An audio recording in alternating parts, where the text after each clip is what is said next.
Good afternoon, everybody. Oh, thank you. We're going to start here in just a few minutes. We just need to go get our American flag because that is really important, I hope, to all of us. So if that is okay, if we can just get that and then we'll get started.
We're going to go ahead before the pledge.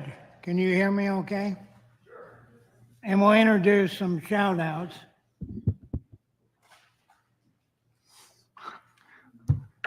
First, Stephanie Phillips that ran for U.S. Senate. Stand up.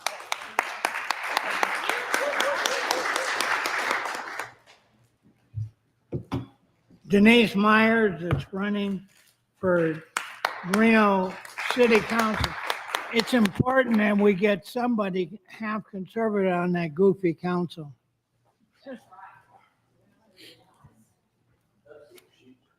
And then there's Marcia Bergbagler.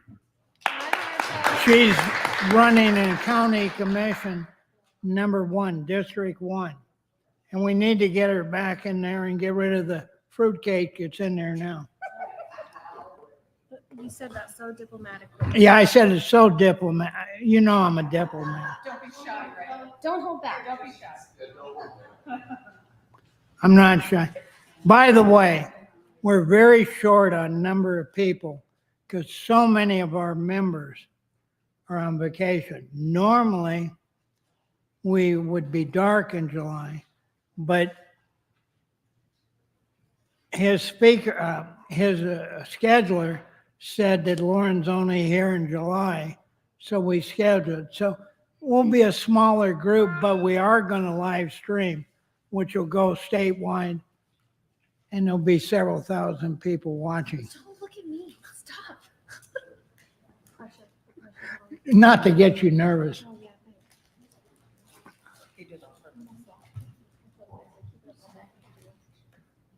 I want to welcome all of you. The other thing is, we will be dark in August, but in September, we have Paul Enos, that's the head of the Trucking Association Nevada, and he's going to speak on trucking, the lifeblood of the Nevada economy. He really is a good speaker, and it really is important if you stop and think about it. All of our food supplies, they all come in by truck, 99%. So it is important, and I've heard him. He's got a great speech. Here we come with the flag. That's beautiful. Yay. Back there.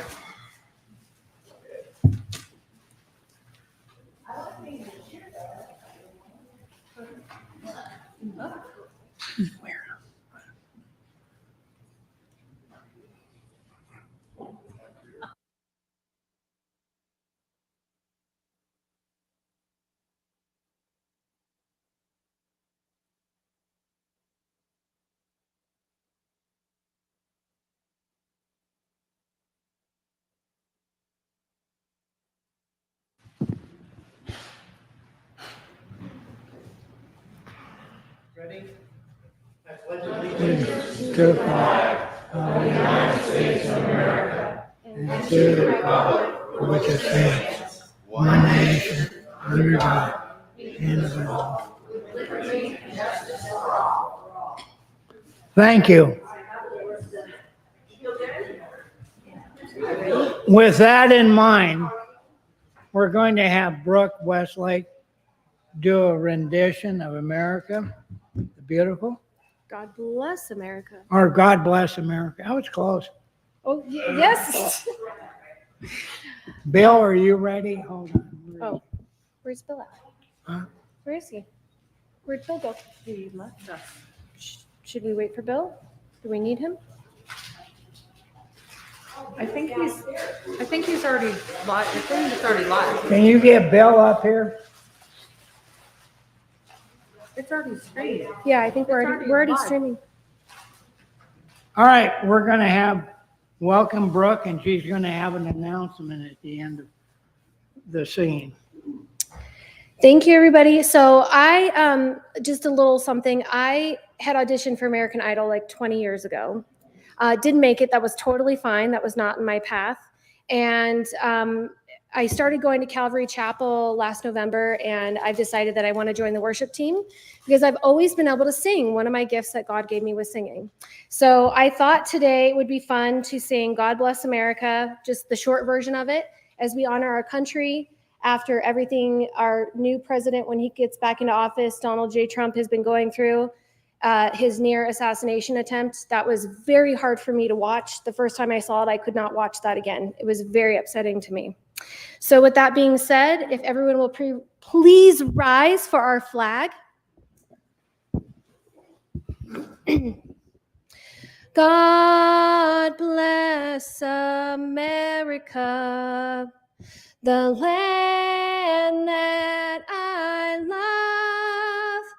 Stand beside her and guide her through the night with the light from above, from the mountains to the prairies, to the oceans, wide with foam. God bless America, our home, sweet home.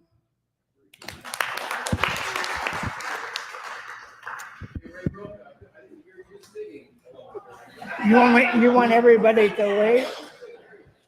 You want everybody to leave? Start over, Ray. Uh-huh. Start over. A couple of people before we go further. I didn't introduce Donna. Thanks, Ray. I just took a bite of count. It's okay. Paul Anderson, running for City Council, Ward 3 in Sparks, had animal services meeting, so I'm here for it. Nice. She's a lot nicer than Paul, Did you announce Carmen? right? He introduced Carmen, didn't he? Carmen Ortez, running in 27. Stand up.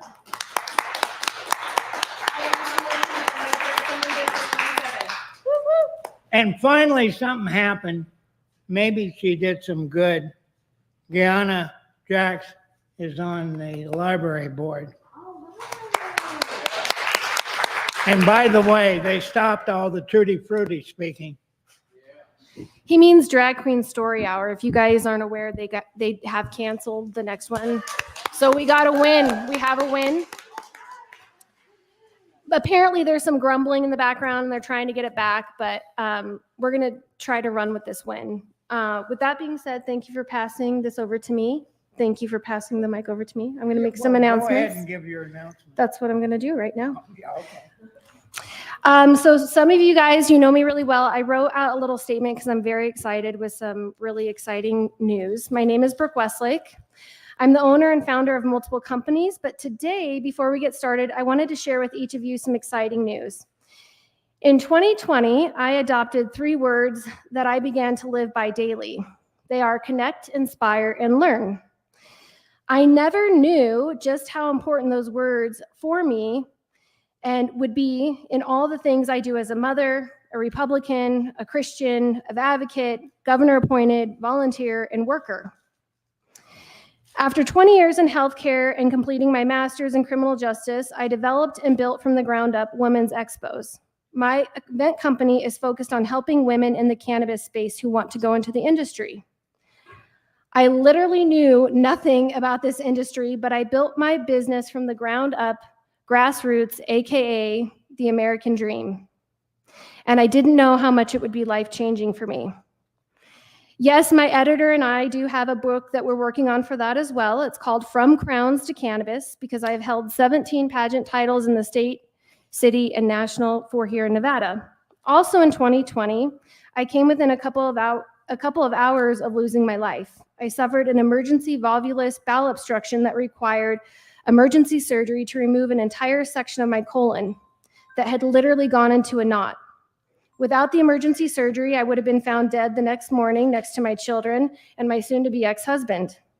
I spent a week in ICU with no food, no water, and no walking for the first 4 days.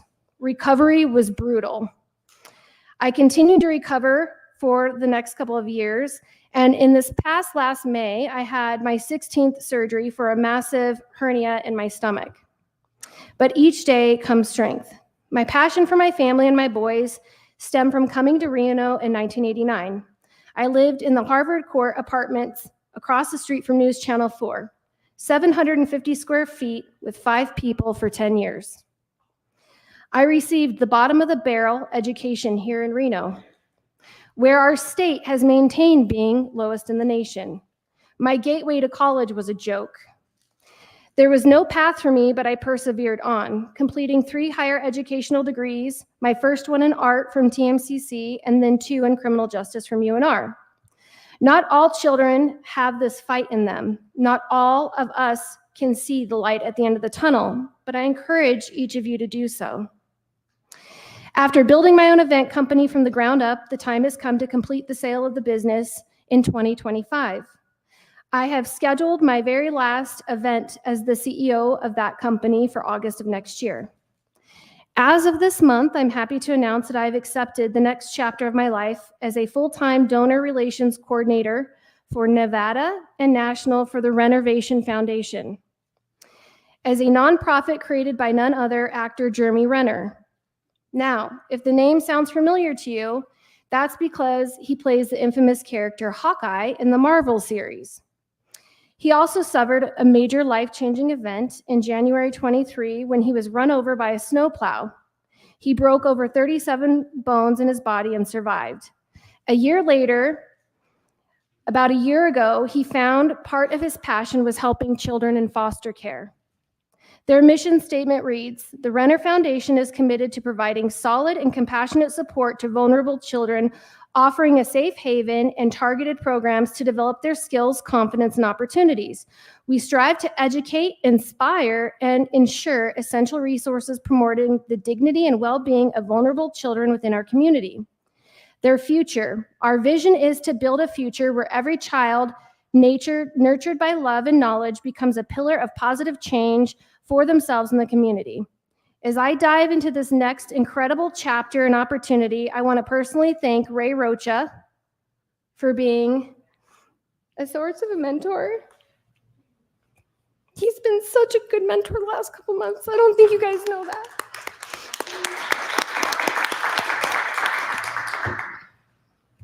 Sorry, tears. I want to thank Bill Conrad, and I can't even see my wrap up.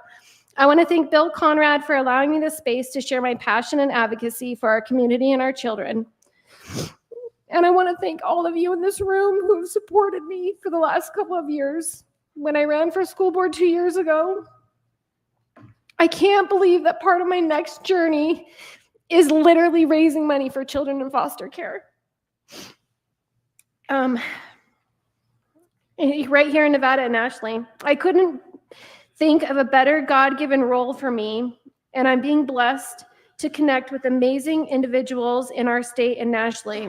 I'm going to be able to inspire and help those in need that I meet along my path. I will continue to learn from all the people I meet.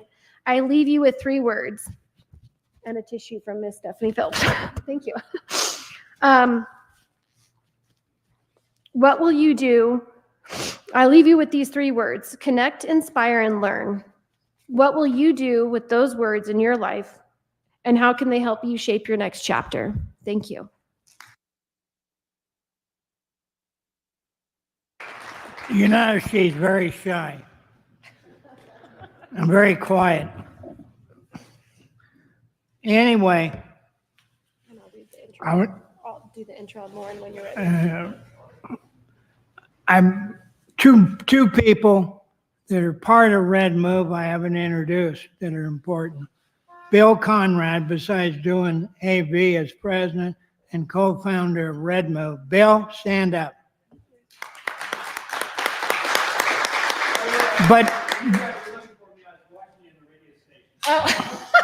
But the real brains of Redmove is Karen Conrad. She watches the stand up. Okay, I turn it over to Brooke. Now I have the lovely opportunity of introducing today's speaker, Lauren Spevak. Did I say it correctly, sir? Perfect. Lauren is a popular speaker at Republican and conservative events throughout the United States. He was the keynote speaker at the Michigan, Illinois, and Minnesota State Convention of Republican Women Federated in the autumn of 2023. In the past, he has been the keynote speaker at State Republican Women Federation conventions in Virginia, California, Arizona, and Nevada. Lauren and Kelly Ann Conway were the keynote speakers at the Delaware State Republican Convention in April 2023. He has also been a keynote speaker at the Idaho and Oregon State Republican Convention. In 2023, he spoke at the Michigan GOP biannual Manic Conference. Always with a fresh take, Lauren examines the issues of our time through the eyes of the economist and reveals fundamental truths underlining the political challenges we face. He speaks on a wide variety of topics, both narrowly focused: the path not taken, fixing American healthcare within capitalism, and very broad, why we fight, understanding the modern left. Thank you for joining us, Lauren. I'm going to pass the baton to you.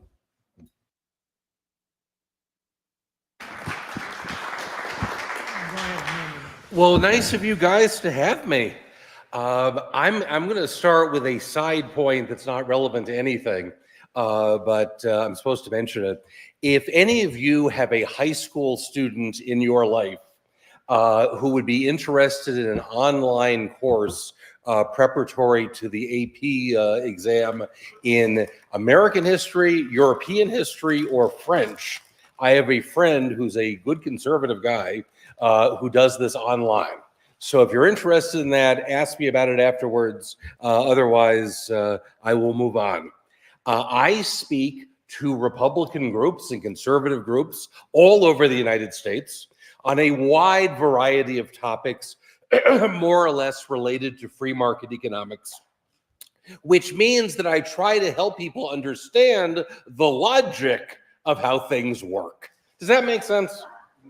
So for example, if you were to shut down the entire economy, let's say, over a stupid virus, and then print $6 trillion out of thin air and hand it out to people in exchange for not working, you get inflation. I don't know if that shocked you, but it probably shouldn't have. If you hire people based on race and gender and not competence, that's not only grossly unfair, but if you keep it up, you will end up inevitably, and mark my words on this, you will end up inevitably with Kamala Harris. So I was going to talk today about a topic that I think a lot of people are talking about, and that is that our country seems more divided today than it's been in a very long time. And my first thought is that this really isn't our fault. I'm going to be celebrating in just a few months the 40th anniversary of the first vote I ever cast. It was for Ronald Reagan. And the hopes and dreams and beliefs that led me to support Ronald Reagan in 1984 as a teenager inform my voting to this very day. I think I've been the model of consistency over these 40 years. On the other hand, we have this left in our country, and it seems like you hear something new every day. It's democratic socialism. It's the Green New Deal. It's transgendered bathroom privileges. And I don't think that poor old Walter Mondale back in 1984 heard any of that stuff. There are questions you may be asking yourself already, like, who are these people? What is this actually all about? And what does it mean for us? And that's what I was going to try to address. I was going to talk about understanding the modern left. And if you were to set forth into the world today on a mission to understand the modern left, I think the first and most logical question you would start with is you would say, what exactly are their principles? Because they don't talk about that a lot. We tend to get a whole flood of policy proposals that the federal government should provide free health care, apparently for the entire population of planet Earth, that we need some kind of a genocide against flatulating cows, and on it goes. But the question still remains, what are their principles? It's an important question. And also, I should say, the easiest question of the day, because there aren't any. The first thing you need to understand if you want to understand the modern left is that they don't have principles, not at all. And that's not a punchline. I'm trying to make a very precise point. Let's take a moment and make sure we understand what the word principle means. A principle is not the same thing as a belief. There's an old joke, everybody has to believe in something. I believe I'll have another beer. And that might be what you believe, but it's not a principle. You know what makes something a principle?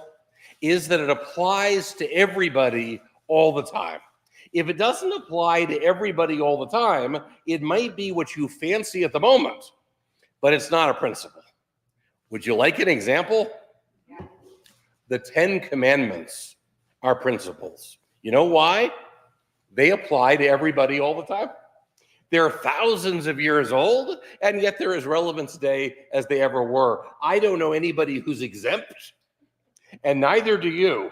They are principles. The left does not have principles. So if you are, as I guess I am, I'm a student of the left, you find interesting things like this. The modern left, which we're contending with, I like to call it the university left, got its start on the college campuses in the mid-60s, originally as a free speech movement. That is to say, the original incarnation of the hard left of the college campuses called itself a free speech movement, which I think is fascinating because those same people grew up and now they run the universities, and the universities are the least free speechy place in the entire country. Well, which is it? Are they for free speech or are they against free speech? And to ask the question is to demonstrate that you still don't understand the left. They're for free speech when it's their speech, and they're against free speech when it's anybody else's speech, because speech was never a principle, it was a tactic. You know what a tactic is, right? It's something you use to achieve a particular objective, and then you throw it out the window when you're done with it. They have lots of tactics. They just don't have principles. You know what the latest hot trend in American college campuses is? It's all the rage. Segregated dormitories for Black kids. In a survey last year, 42% of American universities today boast of racially segregated dormitories. 22% have racially segregated graduation ceremonies. And a whole flood of questions floods into my head like, didn't we go through this before? It's like we've been here before. It was a colossally bad idea. And I distinctly remember the left being against segregation. But they weren't. They were against other people's segregation. When they do it, now it's a good thing. And that's one of the signs of not having any principles. People with principles try to figure out what's the right thing to do and do it. People without principles assume that things become right by virtue of the fact that they are doing it. Another sign that you don't have any principles is that you tend to throw your own friends under the bus a lot, because that's what people without principles do. And I want to give you a couple examples of this because I think it really helps in expanding our understanding on this particular topic. And the first example takes us to the nation of Sweden. Sweden has a well-deserved reputation for being the feminist capital of the world. They are so feminist in Sweden, you could hardly believe it. If you have a business in Sweden, not only do half your employees have to be women, half your board has to be women. If you form a government in Sweden, by law, half the government has to be women. It doesn't matter who the people voted for. Nobody cares about that.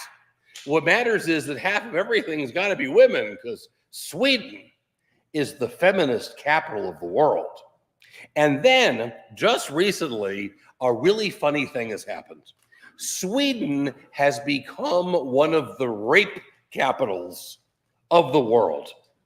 They have the highest rate of forcible rape on the entire continent of Europe, and it's even worse than that sounds. They're competing with, I think, South Africa and Zimbabwe and Lesotho. How did that happen? How do you go from being the feminist capital to the rape capital in like the blink of an eye? And the answer is they invited in hundreds of thousands of migrants, mostly from the Middle East, who are perpetrating all of these crimes. And this is not my idle speculation.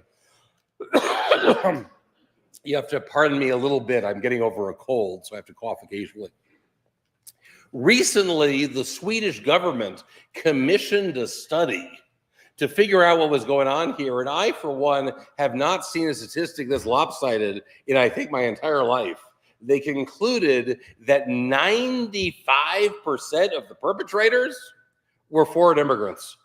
Only 5% were native Swedes. And in fairness, when that report came out, the Swedish government took immediate action. They immediately passed a law making it illegal to do any more studies of who's getting convicted of rape. Who says government can't solve problems? We won't see any more reports like that because now the reports are illegal. But the question that I hope you're asking yourself is, what about the women who are the victims? Doesn't the feminist capital of the world care about the women who are the victims? And the answer is, they used to care about the women. They like the Islamic immigrants better. They have moved on. The best way to think about this is that the women were their old crush. The immigrants are their new crush. They have moved on. Now, I want to give you a second example, which is different, but I hope you'll see the parallel. And this is something that's happening in the United States right now. And I know you know this story as well as I do. This is the whole issue of women's sports. And someone's going to write a big comprehensive book about this, because if you think about it globally, it's fascinating. The whole idea of women's sports is a very, very new idea in the history of the world. Up until very recently, nobody heard of any such thing. The ancient Greeks had the Olympics 3,000 years ago. It was exclusively male. Now, the ancient Greek historians tell us that 3,000 years ago, a woman disguised herself as a man, snuck into the Olympics, and apparently won something. And when they found out, they changed the rules to require that going forward, all athletes would have to compete naked to make sure that it would never happen again. Which shows us a couple things, including that the ancient Greeks seem to have had a better grasp on fundamental human biology than a lot of American university professors today. And for the next 3,000 years, there were no women's sports, not till the 20th century. And then slowly at first, and it kind of picked up steam. And I think it's a good thing. It's healthy, it's competitive, different sports for different people. What could go wrong? Well, apparently what could go wrong is the idea that men who claim to be women and aren't get to compete in the sports on the same terms as the women, which is absurd because men and women are different. Something that everybody knew up until about 10 minutes ago. Women's hips are designed to give birth to babies, which, let me say, is a neat trick that I can't do. Men's hips run faster. Nothing wrong with it, just the way God made us. It's fine. And I always say that if women could run faster than men, I might have never gotten married. So there we go. You know, I made that joke last year in Oklahoma, and somebody said, "Oh, you would have gotten married. You just wouldn't have 6 kids." So it's all how you look at it. But the point is that men and women are different, and if you put the men into the women's sports, they will inevitably drive the women out of their own sports. How does the left feel about women being driven out of their own sports they used to champion? And the answer is, it's just like Sweden. They used to care about the women. They like the transgender people better. They have moved on. Old crush, new crush. The left is like the worst spouse ever. The minute somebody new comes along, they're like, bye-bye, honey, it's been great, but I found someone new. I'm heading on down the line. It is the very essence of who they are. I will tell you something that no one else will tell you, and that is that the left will throw the Islamic immigrants and the transgender people under the bus also. As soon as they find somebody new they like better, and I guarantee they will. Ask the 82% of Jewish Americans who've been voting for the Democrats all these years because they were sure the Democrats were going to protect them from anti-Semitism and stand up for Israel. Whoops. Well, it looks like we've got another discarded ex-girlfriend of the left over here. I certainly hope somebody in the Republican Party is in charge of reaching out to the Jewish voters who are literally being kicked to the curb by the Biden-Harris Democratic Party as we speak. But I think so far I'm probably leaving you with something of a mystery. You're probably saying to yourself, he's telling us there's this big, scary, dangerous force in our country, and indeed the entire Western world. And then he's telling us that they don't believe in anything at all. And that's what I'm telling you. And you're probably saying, if this isn't about anything at all, what are we even talking about? What is this thing that's not about anything? And it's a very good question. And the answer is, it's a cult of power. They want power. They want power over you. And they don't particularly care how they get it. And this is the hardest thing for conservatives to understand, because conservatives don't think this way, but they don't particularly care what they do with you once they have the power over you. That is a detail to be worked out later. Every time I explain this to a room full of conservatives, someone always says to me, yeah, but what do they want the power for? They don't know what they want the power for. They just want the power. They have no idea what challenges you will face in your life going forward, but they are certain that they will have the correct answer for your challenges, and you will have the incorrect answer for your challenges. And we see this exact phenomenon if we look historically at left-wing governments in power.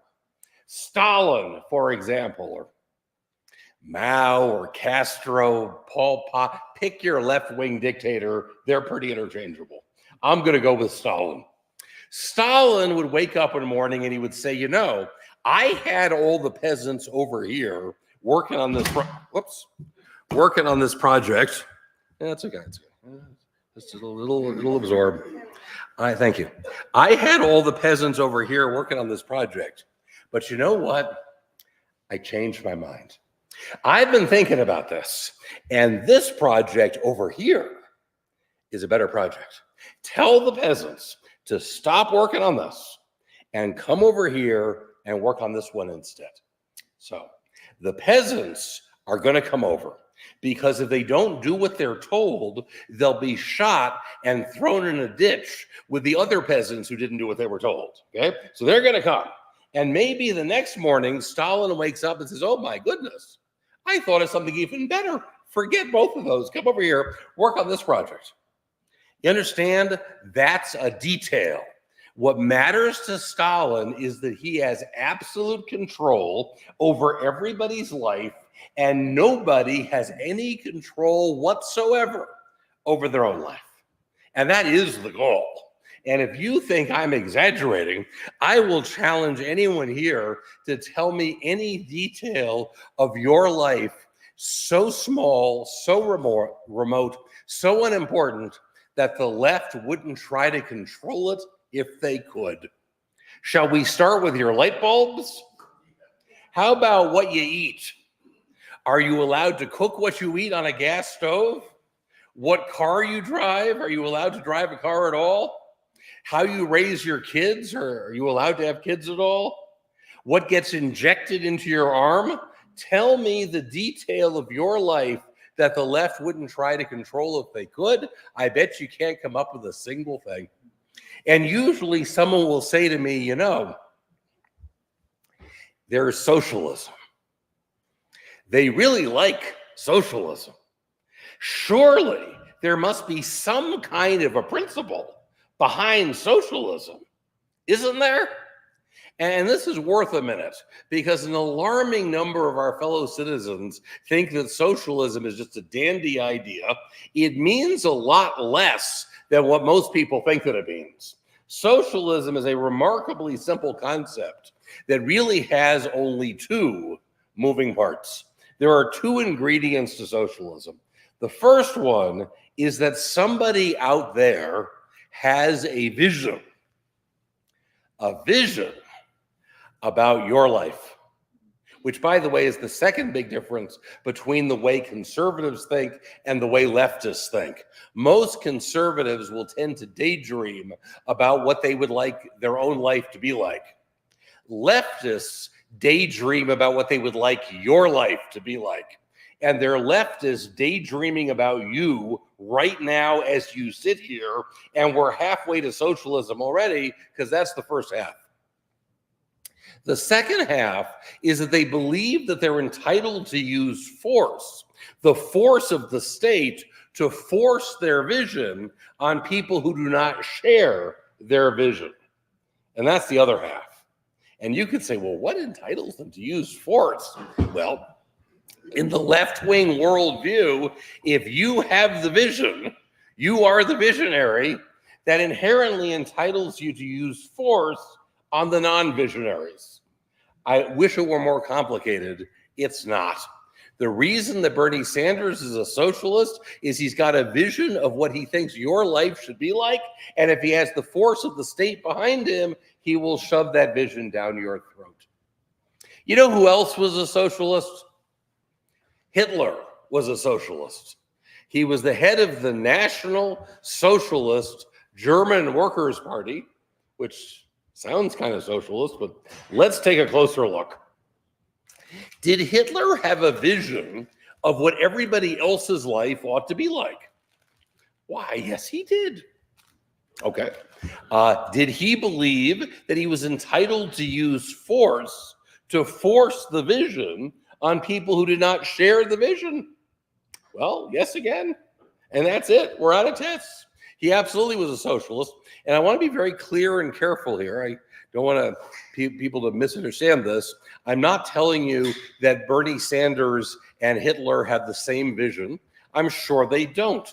Sanders is Jewish. I'm sure he doesn't share Hitler's racial vision. That's not my point. My point is not that they have the same vision, but they both have a vision. In both cases, their vision is about other people's lives, and they both believe that they're entitled to use force to force their vision on people who do not share their vision. In those three areas, they're absolutely on the same page. And if Bernie Sanders were here with us right now in this room, what would he say about what I just told you? Because I know exactly what he'd say. He would say Hitler's vision was bad and my vision is good. Promise he'd say that, and that's fair enough. But what if Hitler were here having lunch with us today? What would he say? He would say, yeah, Bernie Sanders' vision is bad and my vision is good, so there. And that's kind of a microcosm of our future under the socialists. When the socialists win, they will immediately start fighting with each other. They always do, because they don't actually agree on very much, except they all really like power. And then we and our children and our children's children will get to spend the rest of eternity living at the whim of whichever socialist ends up on top of the socialist pig pile and wins the right to impose their will downward on everybody below. It's a fascinating phenomenon of human society that if you and I believe in freedom, we're friends, and we always will be. If you and I both believe in socialism, we're only friends until the revolution. We're only friends till we get the socialism, because socialism to me means that everyone does what I say. Socialism to you means everyone does what you say. So once we've actually got the socialism, we're instantly enemies. And again, we see this phenomenon throughout history. When the socialists come to power, the first thing they do is murder all their friends. Okay, Hitler is famous for murdering Jews, but he murdered his friends long before he started murdering the Jews. Okay, Stalin murdered his friends all over and over again. He was there for a long time. He made new friends, and then later on he'd murder them. It's the very essence of what we're talking about. So if you're with me so far, you understand that this battle we're in, and we are in a battle, is not between our principles and their principles, because it can't be, because they don't have any principles. We're in a battle over whether we want to live in a country that's based on principles or a country with no principles at all. You know what happens when your country has no principles at all? It's ruled by force. Okay, the only thing left if you don't have principles is simply who's got the biggest stick to beat everybody else down with. As it happens, our founding fathers were great believers in principles that apply to everybody all the time. I've already mentioned that we find a lot of these principles in the Bible. You know where we also find a lot of them?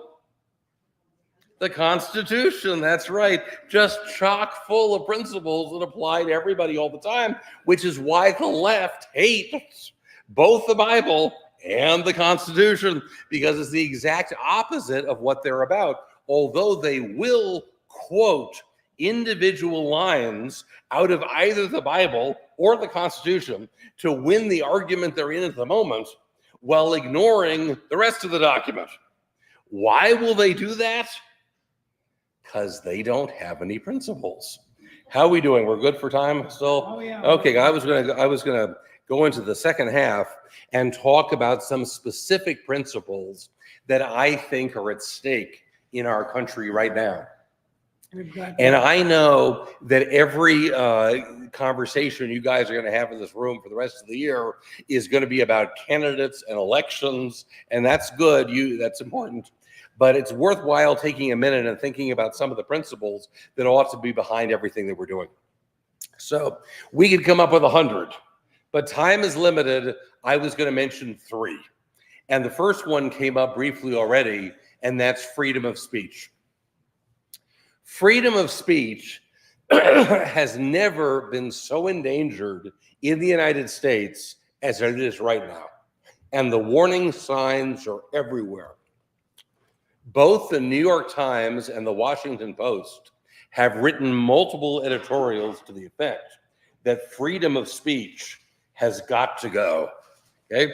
According to the editorial board of the New York Times, freedom of speech is incompatible with democracy. To save democracy, says the New York Times, we have to end free speech in the United States. I think future historians will marvel that the war against free speech was led by the newspapers. But we live in ironic times. There'll be more ironies before we're done. Another warning sign is that when I was a kid, there were lots of countries that had free speech. Countries like us, Western, European, in many cases, English-speaking kinds of countries like Canada and Australia and New Zealand and England and Ireland and France and Belgium and Denmark and Holland and Norway and Luxembourg, and they all used to have free speech. Today, none of them do. Okay? And I'm not talking about Cuba and Iran. I'm talking about our NATO allies, the countries that are our best friends in the world.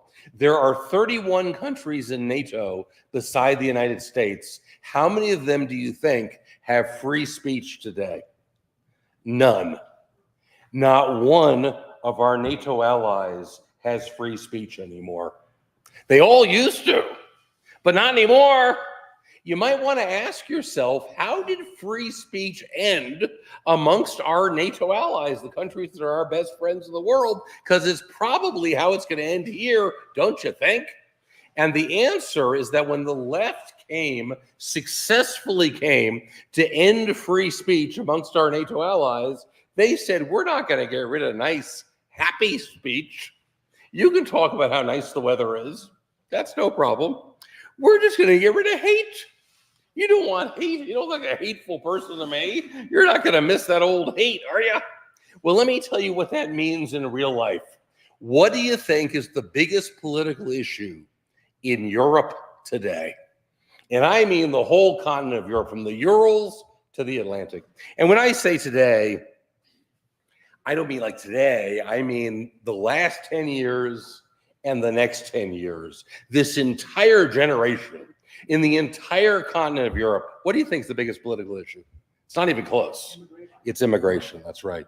The continent of Europe has been flooded with millions upon millions upon millions of immigrants, almost as many as crossed our border last night. And if you're in favor of the immigration, that's okay. You can talk about that all you want, no problem. If you, on the other hand, you're opposed to the immigration, or you think maybe we ought to slow it down a notch, maybe we ought to sit down and have a discussion about what our priorities ought to be, well, guess what? That's hate speech. It's illegal. They'll lock you up. In London, England, right now, they're having the worst crime wave in the entire history of London, and the city's 1,000 years old. The crime wave is caused by the immigrants, and everybody knows it, but you can't say that or they'll arrest you. They've taken 1,000 police officers off the streets of London, put them behind computers so they can watch what people are writing on Facebook and Twitter and other social media accounts, and then arrest them if they express the wrong opinion. They're arresting 12 people a day in the UK simply for expressing the wrong opinion online. I should mention that they invented free speech. Glorious Revolution, 1688. You can Google it if you like. Free speech in Britain, 100 years before our Constitution, they had free speech. But now it's over there. It's done. It's the only question of how much longer it's going to last here. Okay, and this is just an anecdote. Just a case that I happen to notice was a 68-year-old widow who wrote on her Facebook page. She said, I'm worried that all of this immigration is going to lower the average IQ in Britain. Well, she has been arrested. She is looking to spend the next 2 years in His Majesty's prison for the crime of expressing that opinion. And before someone asks me whether she might have been correct, it doesn't matter. The courts in Europe have all ruled that truth is not a defense. You can prove that what you said is 100% scientifically accurate beyond a doubt in the world. It doesn't matter. That truth is illegal. That is a truth crime. Your truth offends the wrong people. Truth is illegal. In Canada, you may be aware they're like right next to us, Canada. In Canada, if a man comes up to you in a dress and he says, I'm a woman, and you say, no, you're a man in a dress. 2 years in prison.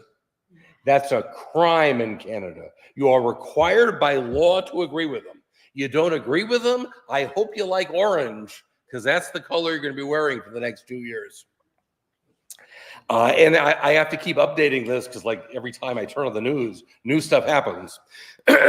We don't pay a lot of attention to Canadian politics, but the Canadians have pretty well decided that this 2 years in prison for expressing the wrong opinion is just not severe enough. New legislation is working its way through the Canadian Parliament right now, which will authorize up to life in prison for nothing more than expressing the wrong opinion. Okay, you don't have to harm a hair in anybody's head. All you have to do is express an opinion that is sufficiently out of line with the official government opinion, and you could be looking at life in prison. In Ireland, they've just passed new legislation. Another one of those English-speaking countries, they passed new legislation where if you have, like, on your phone, if you like wrote on your phone, in your phone, boy, I hate, these people. Okay, you can go to prison for that. You didn't even express it. You just, like, made a note to yourself. But the fact that something hateful is on your phone, okay, you can get sent to prison for. Okay, that was Ireland. They are desperate to bring this to the United States. It's the tippy top of their agenda. And I'll tell you something, there are things that are like temporal. When the Republicans win, the tax rates go down, and then a few years later, the Democrats come back and the tax rates go up, and then a few years later, the Republicans bring them down again. When free speech is gone, it's gone. It'll be 1,000 years before there's free speech on this continent again. Something to think about. The second example I was going to give you is about the way our judicial system works. And I will cut right to the chase on this. The left does not believe in impartial justice. They do not. They believe that what happens to you should not be based on what crime you committed. It should be based on what team you're on. And they deeply believe this. If you were part of an historic movement for social justice, and you have to burn down a few police stations, courthouses, and cities along the way, well, we'll just let that slide because what you're doing is so historic. Okay? If, on the other hand, you wander around the Capitol building for half an hour with the police opening the doors for you as you go, but you did it for Trump, you need to be locked up and have the key thrown away. That's not historic. You go to prison. And again, they deeply believe this. Okay, this is something that's very much a part of this entire movement. And I don't want to beat you over the head with too many Hitler stories in one day, but occasionally they just fit so well. So here's the story. In the 1920s in Germany, an era that's usually referred to as the Weimar Republic era, but between the wars, there was a great deal of politically motivated violence going on in Germany, mostly between the Nazis and the communists, who were literally battling each other in the streets of Germany, both trying to take over the country. There were loads of politically motivated homicides and assaults and arsons and kidnappings and other such serious crimes. And the Weimar government, which was failing, we know they weren't going to survive, they prosecuted when they could. If they could get a case together, they would prosecute. So by the time Hitler comes to power in 1933, there were a whole bunch of Nazis and a whole bunch of communists locked up in German prisons for crimes committed against the other side. What do you think Hitler did when he came to power? This is not a toughie. He freed all the Nazis and executed all the communists. Because of course he did. Any deep thinking. Okay, but here's the question.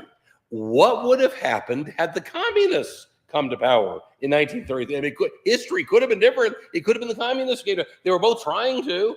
What would they have done? They would have freed the communists and executed the Nazis, because the Nazis and the communists may hate each other, and they do. Ironically, what they agree on is that what happens to you should not be based on what crime you committed. It should be based on what side you're on. And this is not something that might come to this country. This is something that's already arrived. Okay, this is justice in America in 2024. Turn on the news any day of the week. Okay, look at the way the Justice Department treats Trump versus how they treated Hillary or how they treated Biden on the same charges. Okay, look at how BLM protesters are treated versus the way January 6th protesters are treated. The Justice Department right now, which is headed by what's his name, Merrick Garland, okay, has put 2 Trump aides in prison. They're like, went to prison, they're already there.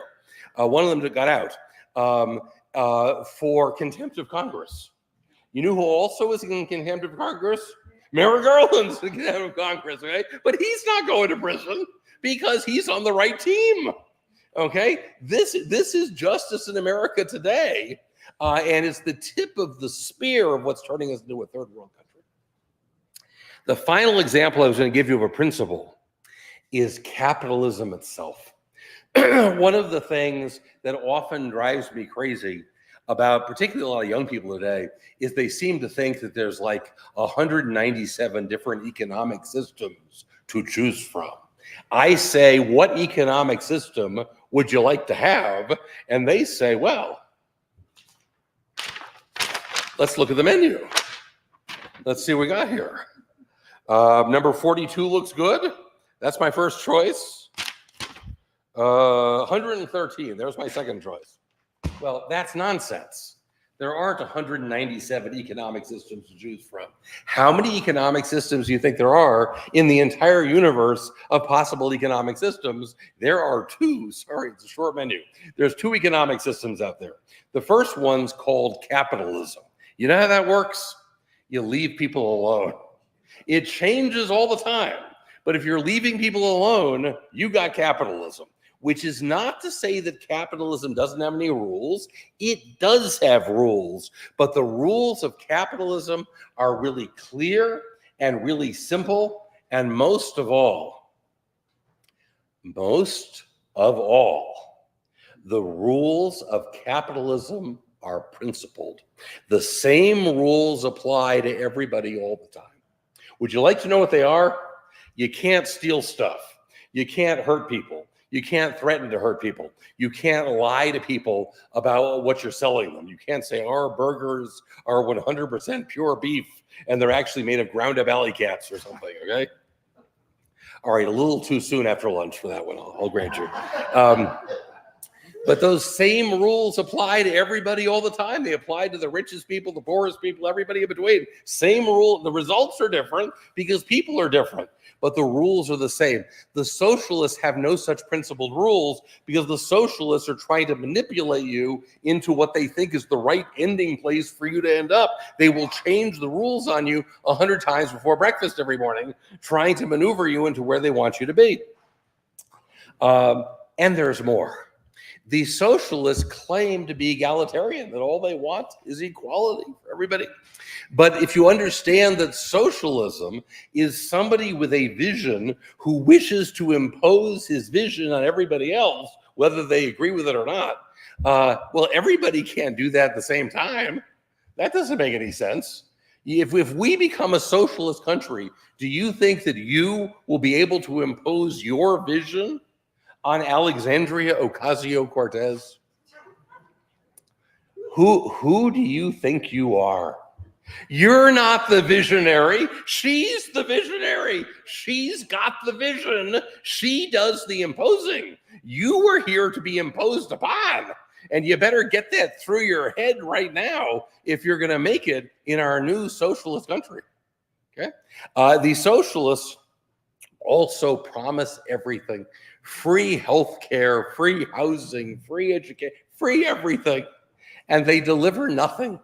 They deliver Venezuela is what they deliver. Capitalism, on the other hand, promises nothing. There's no promises in capitalism. You can starve to death under capitalism. You know what? If you don't work, you don't eat. Not only is that in the Bible, it's also readily apparent in the world around us. If you were shipwrecked on a desert island all by yourself, like Robinson Crusoe, you know what? If you don't work, you don't eat. What are you going to do? March up and down the beach protesting for free food? Okay, you will starve to death. But having promised nothing, capitalism has given us the greatest standard of living in the history of the world. The average American today is something like 2,500 times wealthier. It's amazing. Than the average American at the time of George Washington. It's just breathtaking. There hasn't been an increase in prosperity like that in the history of the universe. How did we do it? A couple hundred years of leaving people alone. Hardly sounds plausible, except that you and I are living proof of exactly that. So there's my economic thoughts for the day. I'm going to take my last 2 minutes here and tell you about the books I write. Years ago, my friend said, you should write a book. And I did, and it was the wrong book. Everyone thought I was going to write a 500-page tome about economics. But I had an epiphany that people don't read 500-page tomes about economics. If you write something fun and funny and accessible, you can reach a lot more people.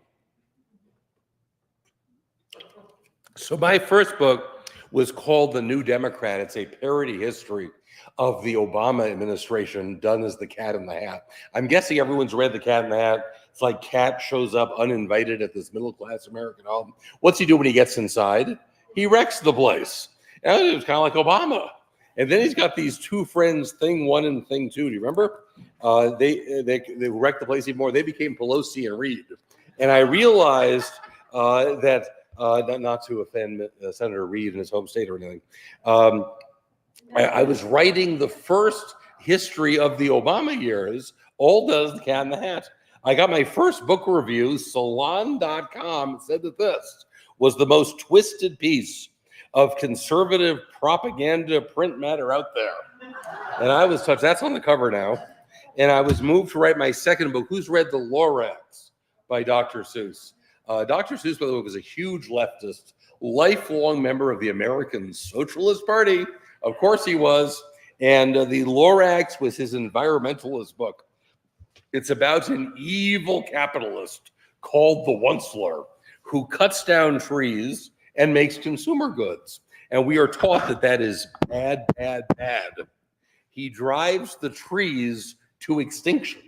He wipes them out till they're extinct. There's no more trees. And then his factory promptly goes out of business because there's no more trees. And I read it to my kids. I said, does that make sense to you? Do you think that capitalists destroy species that their business depends on? Do you think that Colonel Sanders is going to drive the chicken to extinction? Can I see hands on this? Who's worried that Colonel Sanders is going to throw every last chicken into the fryer and then they'll be extinct and we'll never see another chicken again? I think it's exactly the opposite.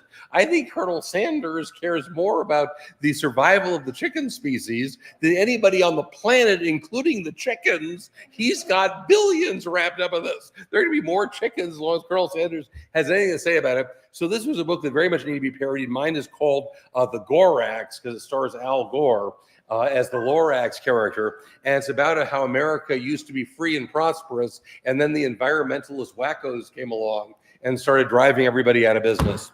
The Wizard of Is obviously a parody of The Wizard of Oz. My first thought was that Bill Clinton made a really great wizard.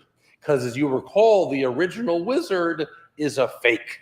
He's a charlatan. It's all smoke. I thought Clinton did perfectly. When they first meet him in my book, they say, are you the Wizard of Is?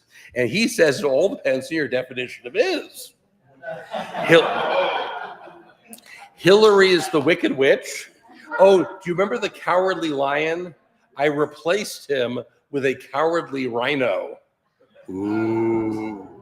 Who suspects that the Democrats are wrong, but he's too scared to do anything about it. He's looking for the courage to do something useful when he gets to Washington. And it's a nice story. It starts when Dorothy's house lands on Obama, and she finds herself in the land of the free Luncheons, who've been living off the government for so long, they've forgotten how to take care of themselves. To think that I saw it on CNN Live is about the media and Trump. It's the Trump story with a focus on the humor from the pathological dishonesty of our media. Motley Click is an interesting book. The background story is Moby Dick, right? It's Motley Click. I wanted to do something about the whole critical race theory, identity politics world that we live in. So it's about a ship full of social justice warriors, and they hire for diversity. So they very carefully have selected a crew with one of everybody. There's a black guy, Jewish guy, Muslim, Asian, gay, Mexican woman, transgender, Indian, lesbian. And they're all out hunting for the great white racist. But they end up catching each other. They keep finding these flaws in each other's wokeness. Turns out none of them are quite so woke as they made out to be. It's a very ironic story about how the anti-racists are pretty much the most racist people you are ever likely to meet. Which takes us to Camelot with a K. It's about Biden and Harris done as the King Arthur legend, with Biden as a kind of a senile King Arthur. It's also my first musical, which is to say that the others are written as storybooks. This one's written as a musical play, and the various characters break into song throughout. So, for example, Nancy Pelosi sings a song I wrote called Speaker of the House, which is to the tune of Master of the House from Les Mis. This is where half the room says, what's Les Mis? And hopefully the person next to you will help with that. Hunter Biden sings If Daddy Were a Big Shot, which is to the tune of If I Were a Rich Man from Fiddler on the Roof. And Dr. Fauci sings I Am the Very Model of a Scientific Scientist, which is to the tune of I Am the Very Model of a Modern Major General from Gilbert and Sullivan. That's for those of you who didn't think Les Mis was obscure enough. I also should congratulate myself on this because I wrote this last year, and I needed to do something specifically about the Biden administration, but I knew that the Biden administration was going to turn into Camelot, that this was where this was going, and that he was going to drop out. Today, the press is arguing that Kamala was never the border czar. I predict within a month, they're going to be arguing that Biden was never president.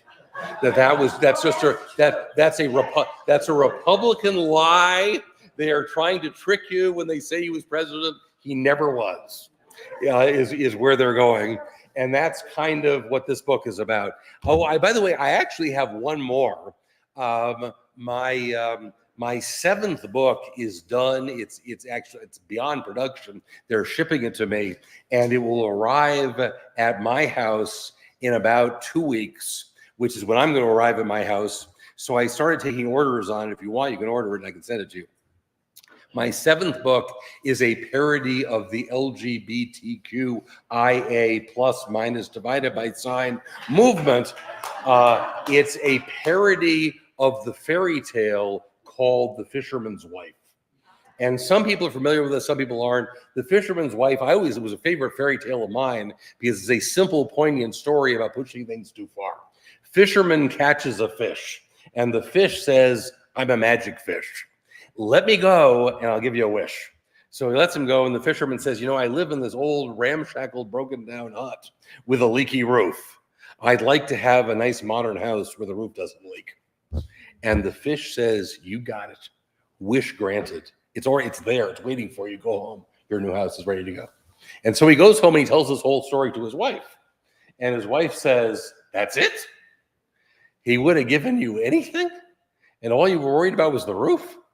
She said, well, I want to live in a mansion. I want 500 rooms. I want servants and butlers and gardeners and maids. And okay, this is not nearly good enough. Go back and tell that fish that we need way more than this. So she keeps sending him back to the fish to get more stuff. She wants to be queen of her own country. She wants to rule the world. And then eventually she wants to be God. And her husband is like, we're way ahead of where we were. I think we should just quit. We should just be happy. And she says, no, you go tell that fish. So he goes back to the fish and says, well, now she wants to be God. And the fish says, well, that's really nice. You guys are back in your old ramshackle, broken down hut with a leaky roof, and I am out of here because this has gone way, way too far. And it seemed to me that that was a really good analogy for what I wanted to say about the LGBTQIA plus minus divided by sign movement, which started 50 years ago, as far as I can tell, as people who are gay saying we would like to not get beaten up because we're gay, which is a pretty reasonable request. And then it kind of moved into, but we need to have civil unions. And there were civil unions. I said, but no, civil unions are no good because we need marriage equality, because there's no man and a woman, two men, same thing, marriage equality. Okay, and then your kids need to be taught about this from kindergarten onward. And if your kid's third grade teacher decides he was born in the wrong body, he's off to the operating room. And if you have a problem with that, you're just a bad parent. This has gone from something reasonable to something insane over the course of the last 50 years. So that's what my 7th book, it's called The Fisherman's Husband. You probably could have guessed that. The Fisherman's Husband is a parody of how this got completely out of control.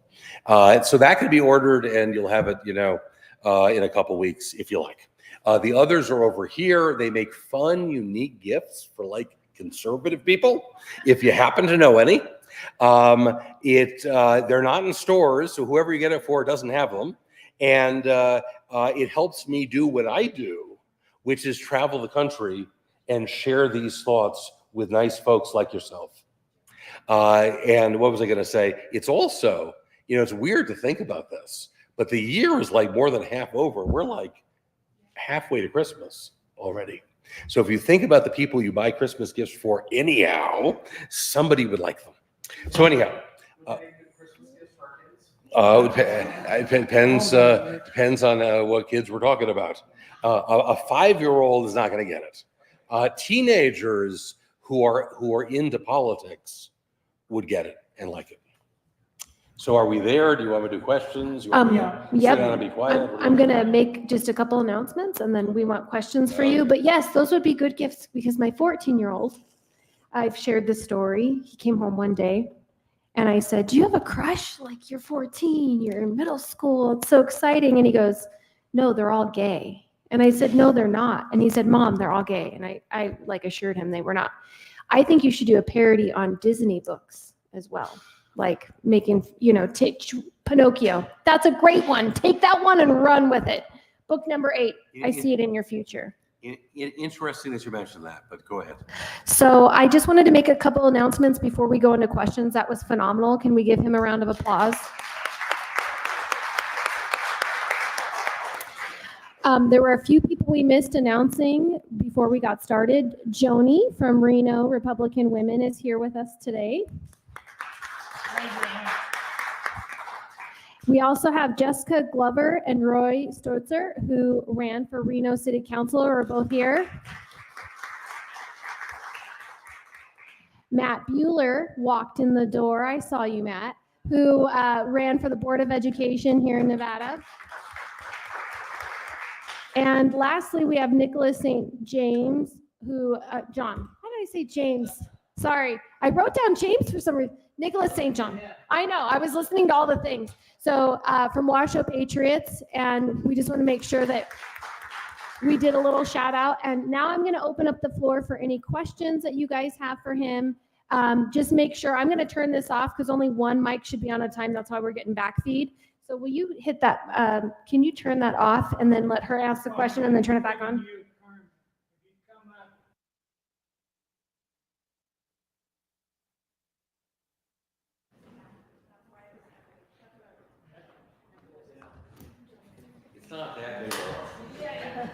Hi, you said that left has no principles. I understand that. I understand the left has no principles. We see that every day. But what bothers me is, how did that happen? Why did this group of people become unprincipled? Well, it's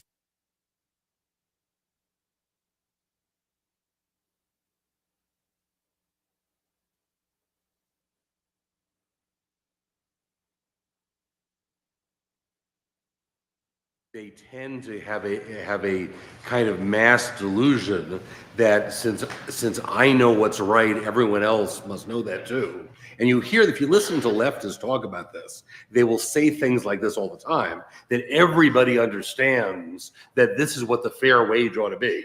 Everyone understands that it ought to be like this. And they believe that if they just had the power to force everyone else to do things their way, then everything would be great, everyone happy. And they assume that their fellow leftists would have the exact same conclusions as they would. But you only find out that they don't when they get to power and they start killing each other. I was just this happens to be on my mind because I'm very into history, and I was just happened to be perusing this particular bit of history the other day. But when the country which used to be called Rhodesia in Africa was overthrown by the communists and became Zimbabwe, there were two major black leaders who were both essentially communists, Joshua Nkomo and Robert Mugabe. And they were like working together to overthrow the white minority government. But the minute the minute the power came, they started attacking each other. And Mugabe comes to power, and the first thing he does is throw Nkomo in prison, and also massacre tens of thousands of his followers. So we see this over and over and over again. That you've got people. I think a big part of it relates into the absence of faith in God, because if you believe in God, it gives you a certain contentment with the way the world is the way that it is, and we can contribute what we can contribute, and that's it. If you don't have faith in God, you can't stand imperfections. I'm basically an economist. And when I'm constantly arguing with leftists and socialists about this, and what they will always do is point out why capitalism does not achieve cosmic justice for everybody.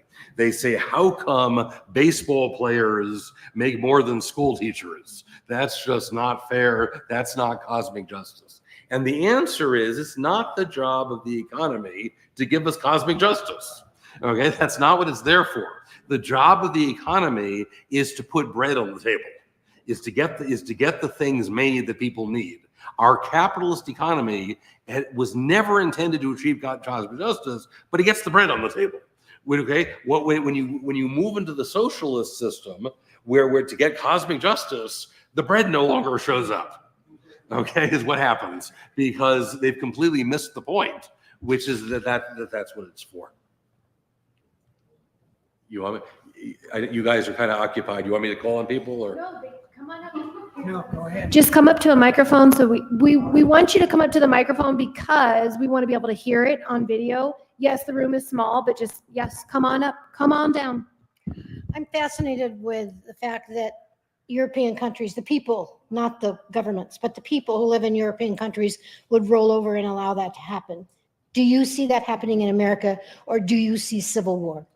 Oh my goodness, I'm not great at predicting the future, except in my book Camelot, where I predicted the future really well.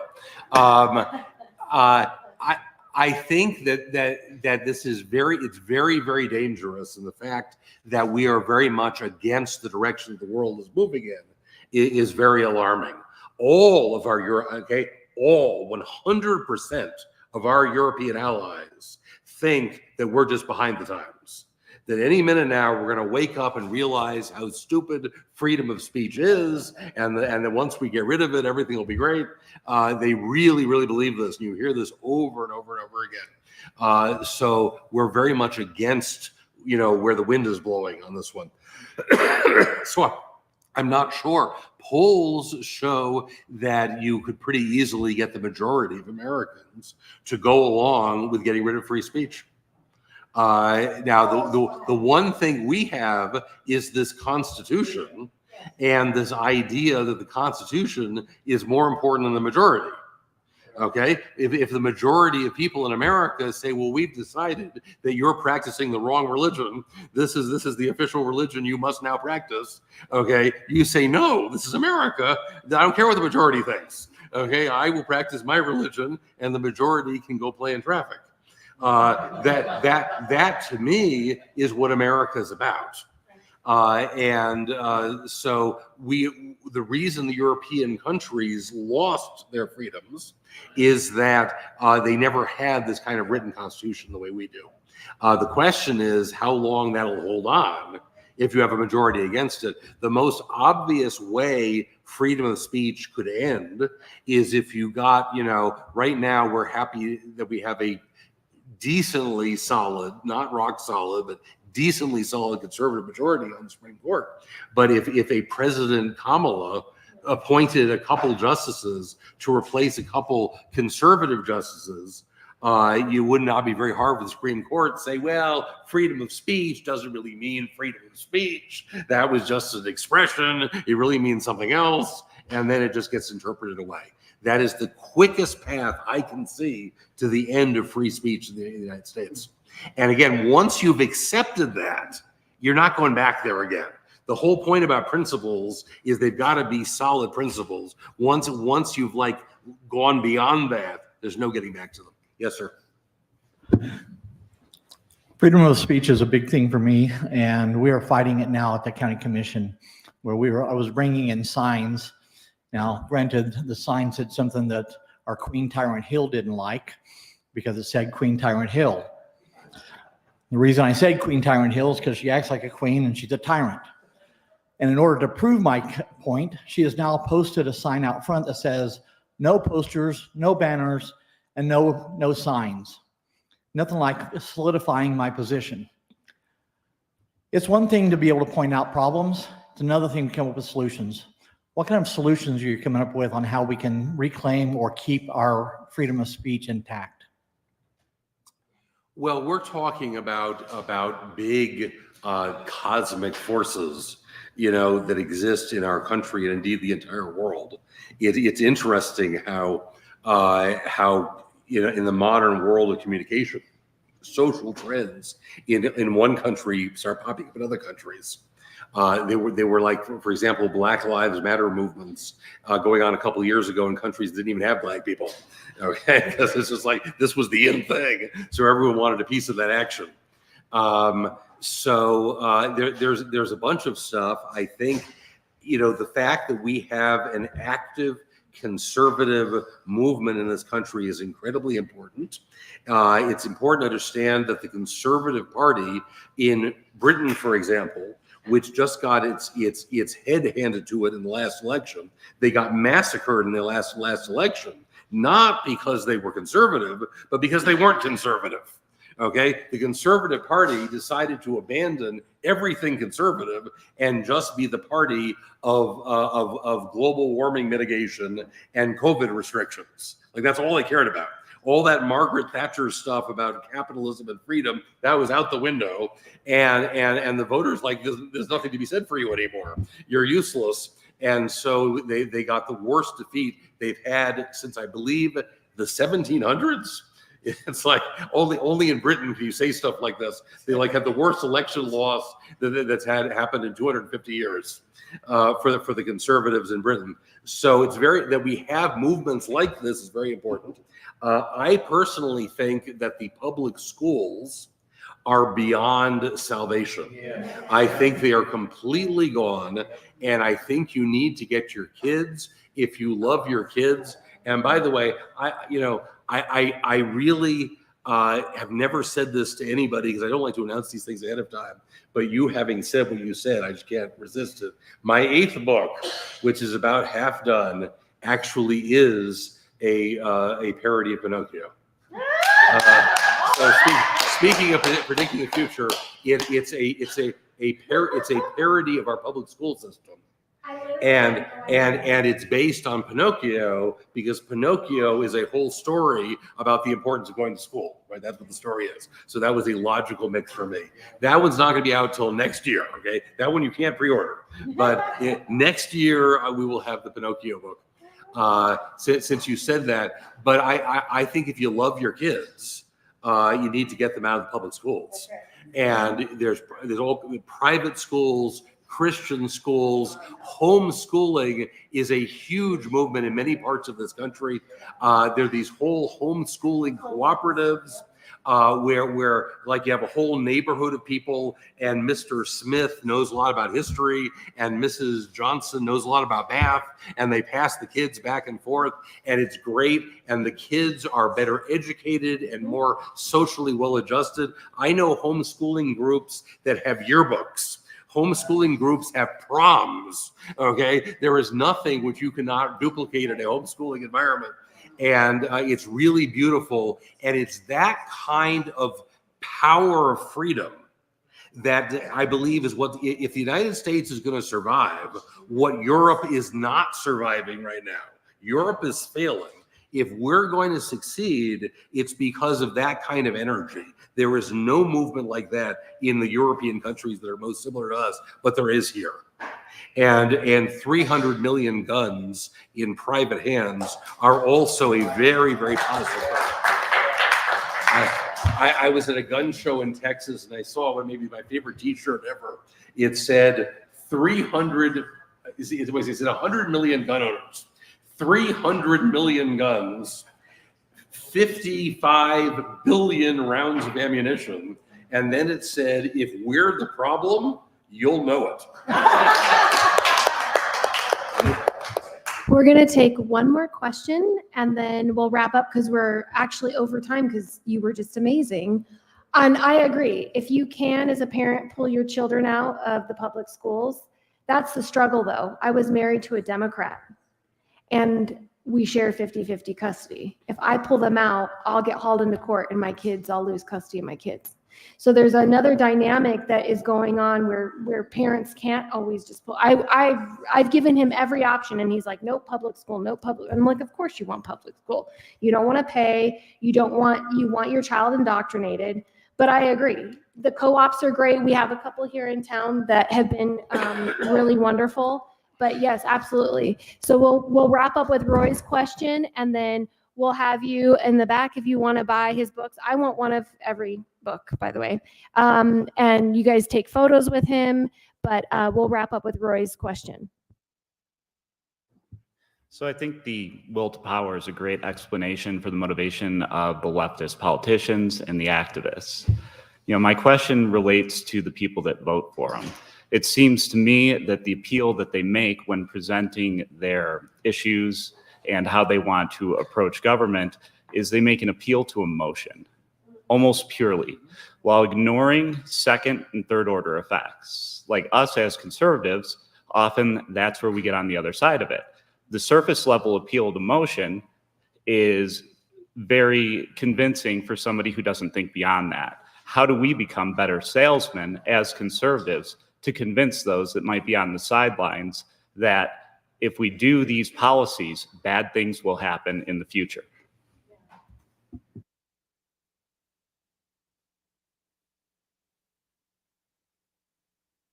Which is that the greatest strength of the left is that they're really, really good at propaganda. The greatest weakness of the left is they fall for their own propaganda. Okay, they actually start to believe it, which is when they get into trouble. And we certainly can be better at it. There's a lot of just communication that goes on. And I think a lot of this is just the conversations that we have with our friends and our neighbors and our coworkers. And you can change people's mind, not in 2 minutes, on the street corner, but over the days, over the weeks and months and years, you can change people's minds and expose them to new ideas. I can think of I spent the first half of my life in Western Massachusetts and the second half of my life in New York City. Okay, I have been surrounded by mostly left-wing people my entire life. I could give you a long list of people who are just acquaintances of mine, co-workers of mine, that I completely changed their political viewpoint. Not overnight, but slowly, just giving them facts and logic. And you can do that. I think we conservatives tend to be intimidated by the culture and are worried that we're going to offend somebody, and so we better keep it to ourselves. And then what do you think about, we're talking a lot about grievances, but we're in an election cycle here and we're not offering a forward-looking agenda. Well, I don't know if we're not offering a forward-looking agenda. I think we're in very good shape. The Democrats are all enthused because they finally have gotten rid of the unburied corpse that they were going to run and have an actual person with a pulse. And so they're all excited about it. Kamala Harris is an historically really weak candidate. The three big issues that everybody cares about, and every poll shows this, what's important to the voters is inflation, the economy, and the border. Those are the three issues. Okay, those are all three out of three are all Trump issues. Okay, if the three big issues were diversity, equity, and inclusion, if that's what the voters cared about, I would say we've lost. Okay, if that's what the voters want, they're not voting for Trump. But that's not what they want. They want lower inflation, a better economy, and a secure border, which are totally Trump issues. Okay, I think that all we have to do is focus on those three issues and let Kamala Harris be the extremely unpopular person she always has been. She has zero charisma. Obama had tons of charisma. You know, you can argue about whether I didn't like his policies, but I got it. People really liked him. Okay, nobody likes Kamala. Nobody. I don't think you could find a single voter in this entire country who says, "Oh, Kamala is my absolute perfect choice of who I want." Nobody thinks that. It's a totally winnable election. We just need to keep focused on the issues that matter. I want to thank everybody for coming. Please come in the back or have a book. Go buy some books. Lauren, you did a great job. By the way, the next meeting is September 6th. That's a trucking. Save the date. The next, we're going to take August off, and then the next meeting will be September 6th, and you'll get notification on email.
I have crazy parents, so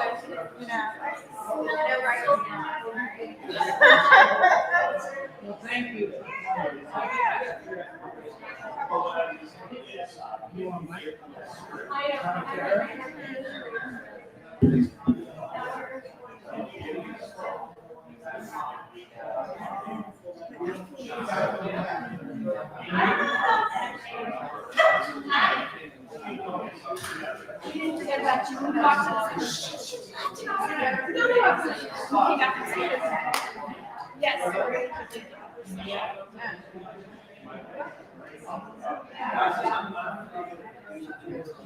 So I was Karen, he turned out to be a goddamn good speaker. Yeah, he was pretty good. It's just when he's I think individually, he like, was saying, know I was saying to the kids in school, I think more towards high school and maybe even your first year of college, not the. I meant the little ones aren't going to understand it, Huh? but the little ones aren't going to understand it. His books that he had, he has the Dr. Seuss, which is the little kid age. Right. I don't think the little kids grab it. I think it's the high Oh, school. no. It's just he uses that approach Yeah, I know. to get to adults. Yeah. Hey, Ray.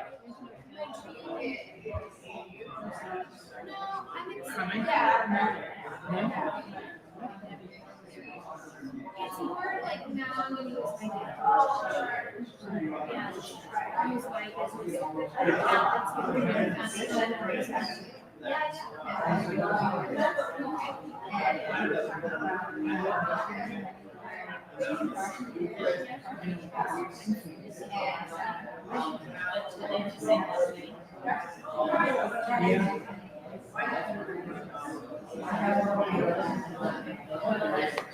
We definitely. Let me ask you this. Here's the thing. The foundation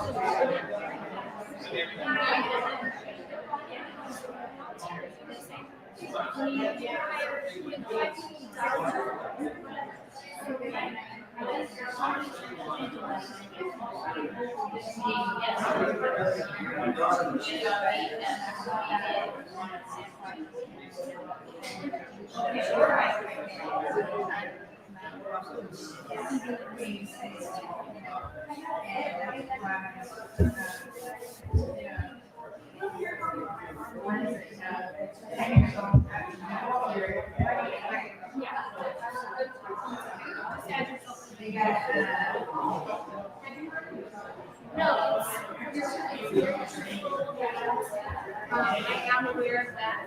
And so I have some really big visions for things. Really big things. And you know, the ideas that you guys implement them. If you don't want these happening, then I have to you know, it's just I'm so excited to take this next step. I have a gift of using my gift of talking and sales to like raise money. So you're not leaving, you're still going. Yeah. I just volunteered. Right? I don't know. So I'm just here. I just think but All right. yes, now I'm doing that full time for them for foster kids. And I'm super excited. Good girl. See ya. Take care. Oh, yes, So when I call you, you know who the hell is calling today.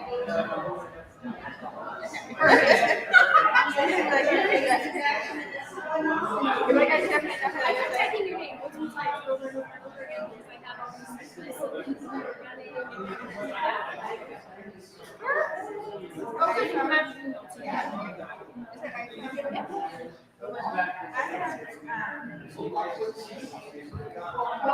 Well, I have to go get my new laptop and my other work phone from the foundation. I told them I'd be there between 1:15 and 1:30, and I said, hey, when meeting ran over, I'll be there by 2. did you park in the arena front, in front of the arena town, or did you park in the back of the library? No, I'm in front of